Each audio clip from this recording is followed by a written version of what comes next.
आपण पाहत आहात BV महाराष्ट्र न्यूज, खबरबात महाराष्ट्राची।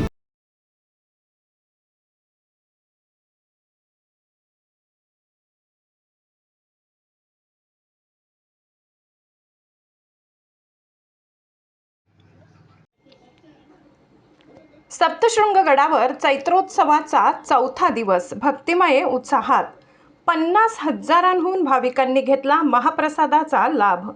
साल्हेर वणी 3.5 शक्तिपीठांपैकी आद्य स्वयंभू शक्तिपीठ असलेल्या सप्तशृंगगड येथील श्री भगवती आई सप्तशृंगी देवीच्या चैत्रोत्सवाचा चौथा दिवस आज भक्तिमय वातावरणात चालू।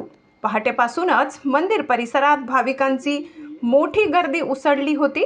चैत्रोत्सवानिमित्त आज सकाळी देवीची पारंपरिक पंचामृत महापूजा मोठ्या उत्साहात संपन्न झाली।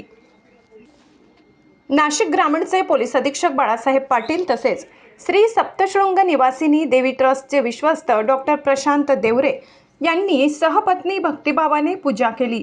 मंत्रोच्चार आणि धार्मिक विधींमुळे मंदिर परिसरात दैवी वातावरण निर्माण झाले होते। या प्रसंगी ट्रस्टचे विश्वस्त ललित निकम, तहसीलदार रोहिदास वारुडे, पोलीस निरीक्षक खगेंद्र टेंबेकर, कार्यकारी अधिकारी भगवान नेरकर, इस्टेट कस्टोडियन प्रकाश पगार, कार्यालयीन अधीक्षक प्रकाश जोशी, जनसंपर्क अधिकारी भिकन वाबडे यांच्यासह विविध विभागांचे अधिकारी व कर्मचारी मोठ्या संख्येने उपस्थित होते। दरम्यान भाविकांची वाढती संख्या लक्षात घेता प्रशासनाकडून कडक सुरक्षा व्यवस्था करण्यात आली असून सुमारे 1500 कर्मचारी बंदोबस्तासाठी तैनात आहेत।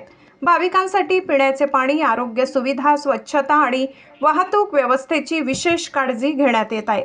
दिनांक 27 मार्च रोजी सुमारे 15,000 भाविकांनी महाप्रसादाचा लाभ घेतला असून पुढील दिवसांपासून भाविकांची संख्या आणखी वाढण्याची शक्यता आहे। चैत्रोत्सवामुळे संपूर्ण सप्तशृंगगड परिसरात भक्ती, श्रद्धा आणि उत्साहाचे वातावरण निर्माण झाले असून भाविकांचा ओघ दिवसेंदिवस वाढत आहे। BV न्यूज महाराष्ट्रासाठी सहसंपादक अशोक शिंदे।